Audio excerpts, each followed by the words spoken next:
So, magandang araw mga termas dyan sa Pilipinas at saka sa mga OFW natin dyan.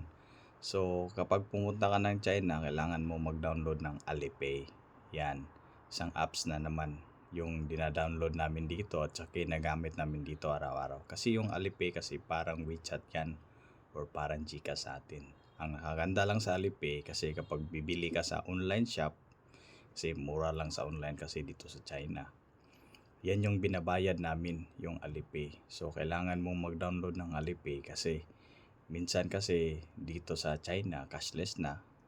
Yung mga ganyan, Alipay or WeChat mo binabayad. Tsaka kapag nagbabike ako, papuntang trabaho, yun, ini-scan ko na lang sa Alipay para madali yung process niya. At saka dito sa China kasi more on online apps kasi dito. Kaya minsan sa Alipay na kami nagbabayad.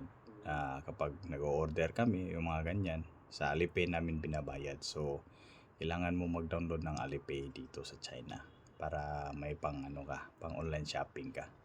Yun lang mga termas, fire.